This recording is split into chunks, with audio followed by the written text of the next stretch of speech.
Interestingly, Asian community, they began to more open to ayahuasca. So now you've entered into an altered state of consciousness. So your regular consciousness is ego-driven, but under the influence of a medicine, your ego has shifted, your perception has shifted. You're now in an altered state of consciousness. And so your internal landscape of who you are, of what's going on, has dramatically changed. Experiment and experience. You have to experiment with life. Try something. May kill you. I don't know, right? You take a big risk. That's only 1% where it's going to be a bad day for you. But you have a 99% possibility or probability that that chance you take is going to open up a whole new world of amazing things, incredible things for you.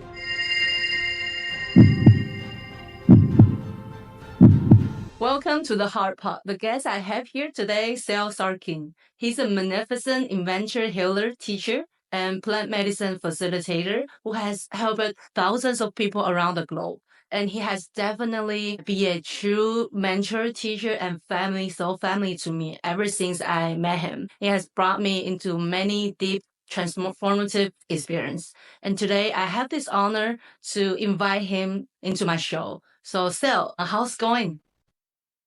Doing well. It's another beautiful day in Los Angeles. And thank you for inviting me to share a podcast with you. And let's see where the journey takes us. So what have you been doing that you feel very passionate about lately?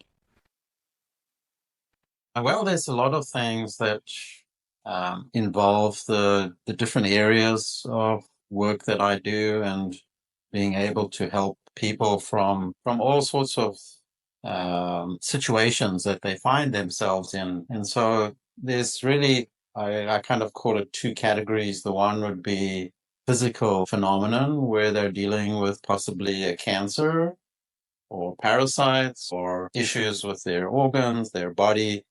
So that's in the physical realm. And then we have metaphysical, spiritual, psychological, emotional realm, which also plays a large part in physical manifestations. So somebody may come to me who is depressed or anxious. I may work with someone who has cancer or diabetes or something going on with their skin like eczema. And skin conditions are often psychological or stress related, like somebody breaks out in hives or develops a rash.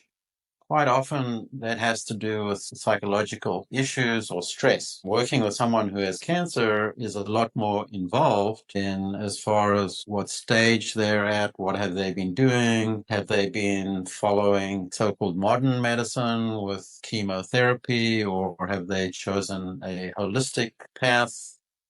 So that all adds to the mix of complexity. Wow, you're really a holistic healer or facilitator that holds space for a lot of people. Definitely, I personally learned a lot from you as well. Even though I'm physical realm, I'm pretty good at it. But as for emotional realm, you helped me to discover things that I wasn't even aware of. And that's a tremendous work that you have done here for the world, actually. But before we get deeper into that realm, can we know a little bit about what's your life before this? Like, how did you get into this realm? Well, I can start when I was just a little kid. My dad was an orthopedic surgeon and he would leave his medical journals lying around the house. And so at an early age, I don't know, 5, 6, 7 years old, I would glance through those journals and would read some sections and then go and ask him questions. And after about a year, I realized my understanding of different medical conditions was pretty good. I'd been reading every journal under the sun. So I already, within a year, had a pretty good knowledge of the definitions of medicines, medical condition, psychiatry, psychology, and so on. So I think that planted a good seed of inquiry where I became really interested in aspects of I call it human endeavor, because the focus is on, okay, you have a problem. Mm-hmm.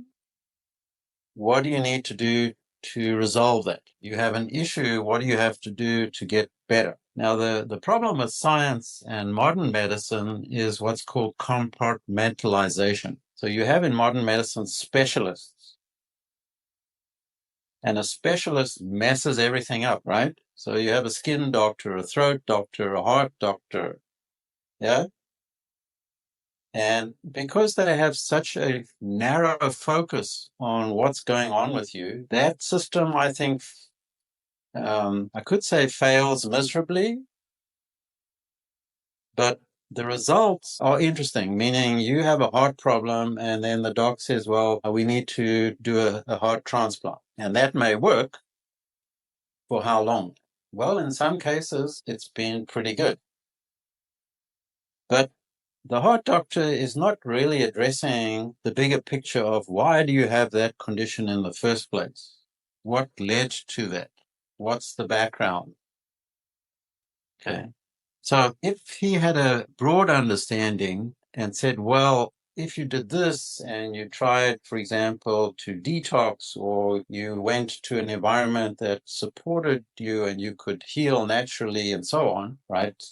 And you went ahead and did all of these things, and suddenly your heart condition improves and goes back to normal, you didn't need to have a heart transplant. Right. But that's a dilemma because you'll never know. Yeah. Somebody has the transplant and they go on to lead whatever life they lead. And you say, well, it worked. It's great.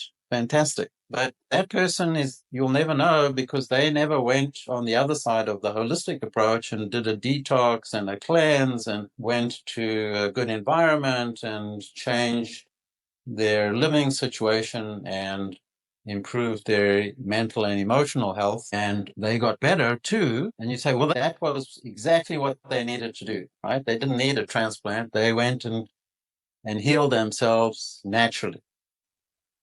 I totally agree with you on that aspect. I've found out that recently a lot of people, especially in the States or in Northern America, a lot of people realize that doctors, they're only treating for the disease, but they're not treating the person. They're not healing the person. They are healing only do the treatment with the disease. So that's why they don't have that bigger picture. If I put it this way, imagine that you are in a big company with a lot of department. Everyone in that department only responsible for only particular department. They have no clue or no idea to the bigger picture of it. People don't have the holistic view for especially the human health. I totally agree with you on that. Based on that understanding of how the recent medication is not really helping the human health, you shifted from treating the physical realm into the emotional or spiritual realm. How did that transform to you? Well, I mean, after high school, I went and did engineering at university, and I never went to medical school because I felt having to study a curriculum which was essentially designed by pharmaceutical companies or under the lobby of pharmaceutical companies. I didn't want to become a drug pusher, right? I didn't want to become a dealer. Doctors to me are dealers, right? They're just selling drugs. Well, it's not my interest. So I went and did engineering. Okay. Disclaimer, I have no idea. Okay. Yeah. Well, I mean, that's a sort of a kind of a dark picture I paint of doctors, but essentially a lot of their function is to prescribe drugs. Right? And these are legal, so-called legal drugs, which do, again, often a lot of damage. So I was not in favor of going to med school and studying modern medicine. I went and did engineering instead. What that gave me was a very good foundation into thinking out of the box. In med school, you're taught to stay in the box. You have to do this, this, and this. Don't go anywhere outside the box and think for yourself. This is what you want you to. This is the information we want you to use with your patients, and stick to that. So I got a very good grounding with engineering on how to think. So then I slowly started to incorporate the principles of engineering into medicine. And that means you have to look at the bigger picture.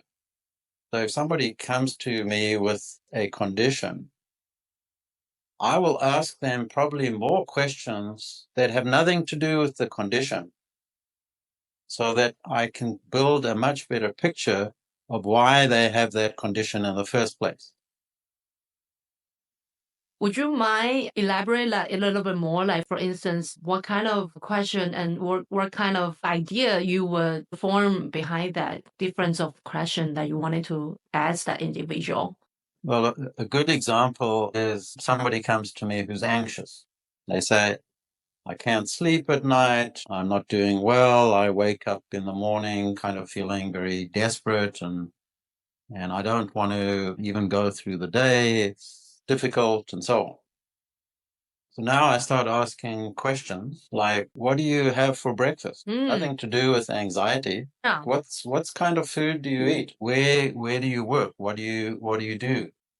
What's your day look like? What's very important for someone who's anxious is to ask the question, what sort of friends do you have? What's the relationship with your family like? Do you have a family?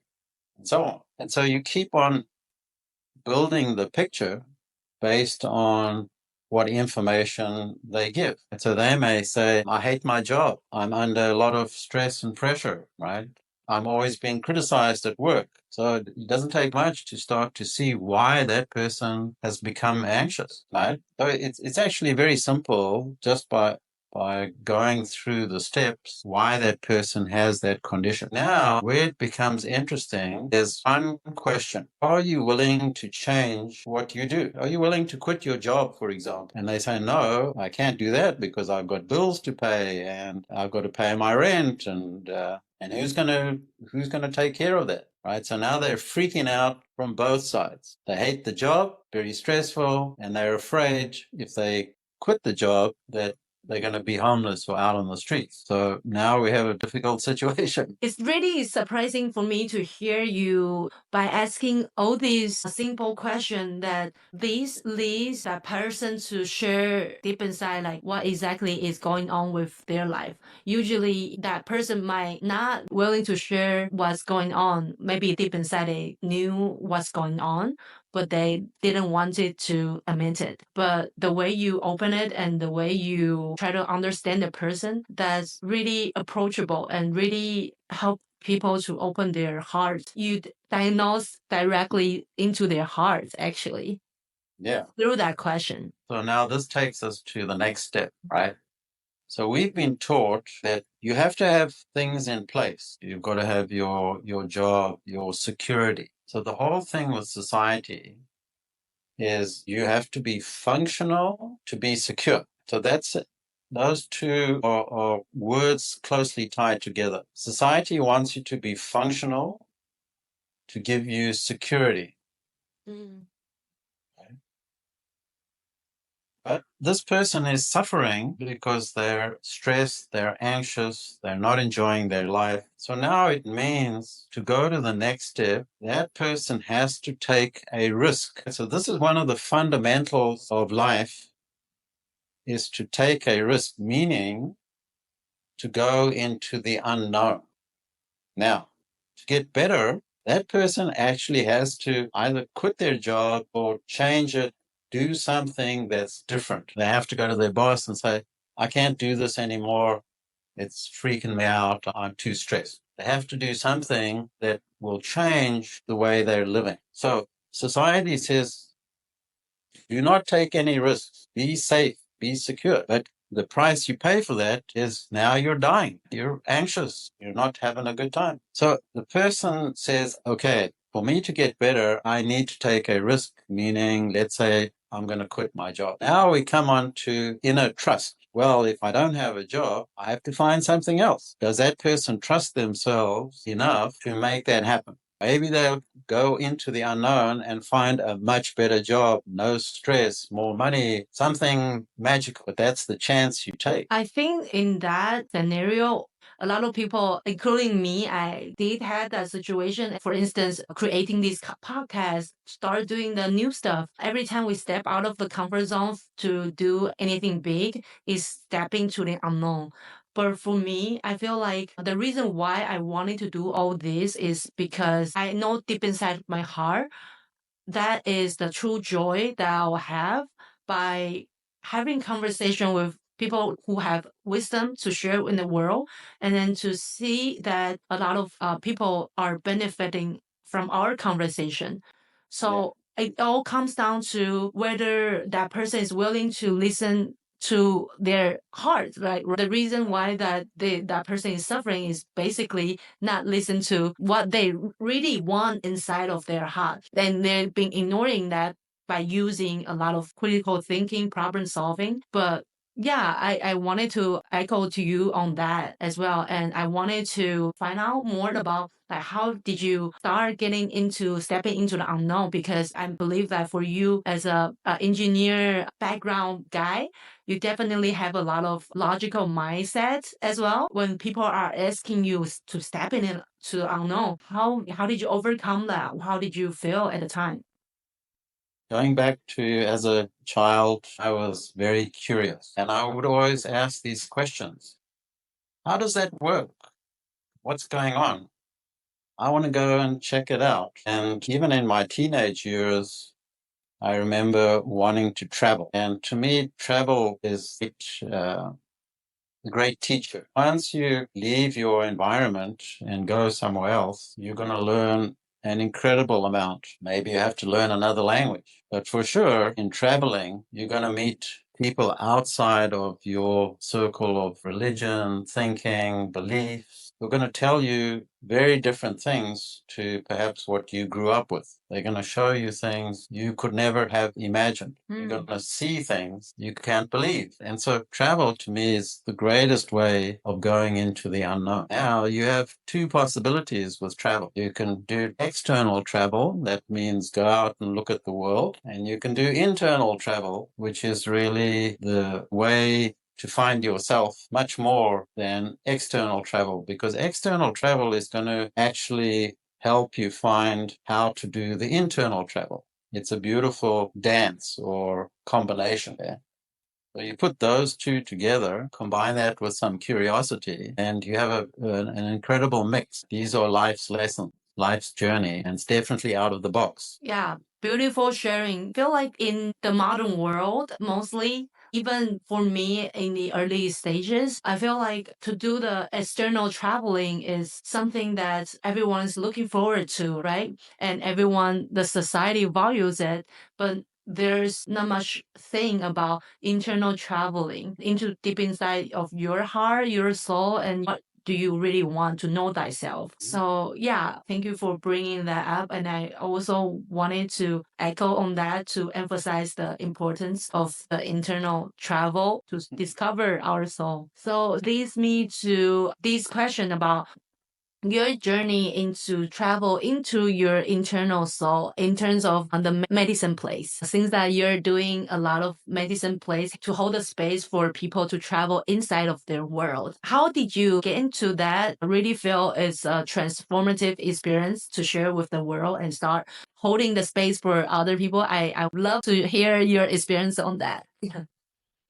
Sure. So the common word for internal travel is meditation. If we simplify it, as soon as you close your eyes and let's say sit on a chair, close your eyes for 5-10 minutes, you begin the inner travel. There's no choice. You're not able to be distracted by what's going outside or around you because now your eyes are closed. So I call that a beginning phase or understanding. Is just that simple practice of close your eyes for a few minutes, you begin the inner journey. And there are a million different types of meditation that can have powerful effects of your inner journey. If you add breath work to that, it gets much stronger. The breath work will take you much deeper. And you can add to that and add in some sound. So that's why sound baths have become popular. Now, if you want to add to that, you can then start talking about spirit medicines or sacred medicines, or what we say are the psychedelics. And what do the psychedelics do? They essentially change your software. And how do they do that? Well, they lift the veils or the filters that have to do with your ego. So essentially, psychedelics have a lot to do with the dismantling or dissolving of your ego, because your software has changed. So now you've entered into an altered state of consciousness. So your regular consciousness is ego-driven, but under the influence of a medicine, your ego has shifted. Your perception has shifted. You're now in an altered state of consciousness. And so your internal landscape of who you are, of what's going on, has dramatically changed. And you can take a small dose of psychedelic medicine, and so you still have some functionality of the ego. If you take a hero's dose and a large dose, you enter into very different worlds, dimensions. You may see other visions, people, entities, a whole scenario of crazy things may start happening. And within all of that, there are messages. And I call those messages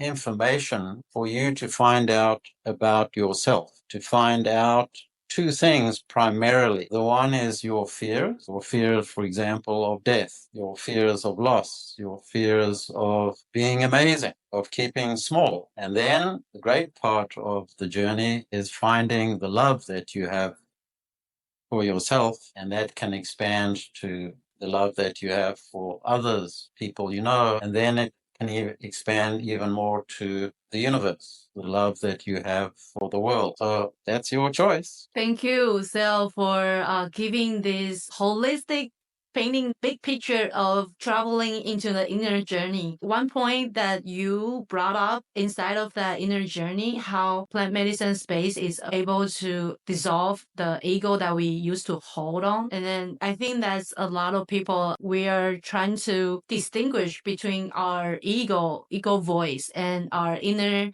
heart voice. In terms of that, is there any other way, like before take on to the medicine journey, is there any other way to distinguish? Any suggestion? Well, the masters of old would always talk about how flexible are you, how willing are you to be open-minded, to listen to somebody else's point of view. Now, the interesting thing about indoctrination, programming, whatever you want to call it, which starts as a child, and then they say your programming is pretty much done by the age of 7. So it's like whatever's been implanted into you by the age of 7, the work is done. And so then to change those beliefs become difficult. People will hold on to that information, that programming, they're willing to die for that. So the masters ask the question, how flexible can you be in your thinking? Because it's that inflexibility that causes suffering, that you want the world, you want your life to be a certain way, has to be this way, can never change, and all you do is suffer. But once you're willing to be flexible, allow the world to show you things and to adapt to changing circumstances, your life can be full of joy. So that's the combination. Flexibility equals joy and happiness because you adapt. You see, you're willing to be intelligent. Idiots are those who do not adapt. Idiots are those who are not flexible. 100%. The reason why that I was able to connect with you even deeper and have that transformative experience is because for me being open-minded as an Asian, many of our audience, they're probably Asian as well, and we have limited or even none resource of getting touch into the plant medicines. We would have that stereotype of thinking that it's some kind of drug, but actually it's similar like ayahuasca. Interestingly, Asian community, they began to more open to ayahuasca instead of the other plant medicine, because I don't know, it's just how society shape around the stuff. And that's really interesting topic to talk on. We don't have to dig into it today, but I just wanted to share with that, because for me, being an open-minded person, to be flexible to try out everything that's coming in front of me, take it as an opportunity to see whether I like it or not. It's really helped me to open up a brand new experience of life. And that's a great gift. Do you have any suggestion or any advice for those people who never get in touch with this kind of knowledge or this kind of experience before? Is there any suggestion beforehand or something that they need to prep inside of their heart? I had said earlier that to see the world differently, you have to leave your closed environment. So it doesn't matter if you're Asian, whatever, if you grow up in a certain area, never really leave that area and the people around you, you have a very limited viewpoint of actually what's going on. As soon as you're willing to travel a bit and see what else is happening in the world, particularly when you meet other people, how they think, it begins to open up areas of wonder and curiosity inside you. Now, for those people who may have a natural desire to grow and don't leave their environment, if they're open to trying something such as a psychedelic medicine that will show them a little more of who they are, that person has some courage, curiosity, willingness to go further, because it always comes down to fear. Right? How much fear do you have that you always want everything to be the same? You want your life to be known. And then you see yourself in a certain way. This is who I am. This is what I've got. This is what I've become used to. These are my little experiences. That's all fear. Yeah. But once you're willing to venture out and try different things, I like to use the two words experiment and experience. You have to experiment with life. Try something. It may kill you. I don't know. Right? You take a big risk. You do something stupid, you do something wrong, you can lose your life. People are afraid to experiment because they don't know where it's going to go. But that's only 1% where it's going to be a bad day for you. But you have a 99% possibility or probability that that chance you take is going to open up a whole new world of amazing things, incredible things for you. So then it's worth the risk. You have a 99% chance of it going to be beneficial for you. Definitely worth a chance of trying something, experimenting with the unknown. And that can be ayahuasca, it can be a psychedelic medicine. Because if you look at the texts from thousands of years, humanity has always been doing psychedelics. There's mushrooms everywhere on the planet, right? Weed or pot everywhere on the planet. People have been drinking alcohol for who knows how long to get a buzz, feel differently. Yeah. So in a sense, it's not even risk-taking because we've been doing this for forever and a day, right? But it comes down to the individual. Just because everybody else has been doing it doesn't mean I have to do it. I'm going to live a very straight and narrow life. Yeah. I'm not going to take any chances. And then that person's going to die young. So you want to live a long life? Take a chance. Thank you for sharing. Well, I just want to remind that we are still in a PG-13 channel here. But I love how you describe the traveling into that inner journey. And as you were mentioning about that new experience of opening up to plant teacher, that is more also going to another country, trying out new stuff, trying to live a new way and trying to speak another whole new language that you are not familiar of. And traveling into the inner journey using different kinds of plant teacher is really another foreign experience for people to do it. And even though it is really interesting enough that how people are getting more and more acceptance into ayahuasca instead of other plant teacher. I just want to bring that up as well to remind everyone that there are not only ayahuasca in this world that will bring you experience. There are many things that in the world, just like different countries, there are different kind of countries that can bring you different kind of vibe. So yeah, thank you sharing, Sel, for so much beautiful message and the knowledge or wisdom inside of the plant medicine space to travel the inner journey. Last but not least, so what is that one thing that you wish you could have done when you were younger? I don't really have something that I feel I missed out on. I don't have really regret. So certainly I've lived a full life.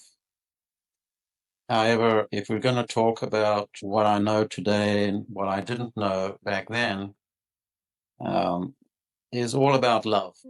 So if I knew what I know today and I could apply my heart to when I was a teenager or in my 20s or even these matters around love, that I was certainly afraid to love. And that caused me a lot of pain.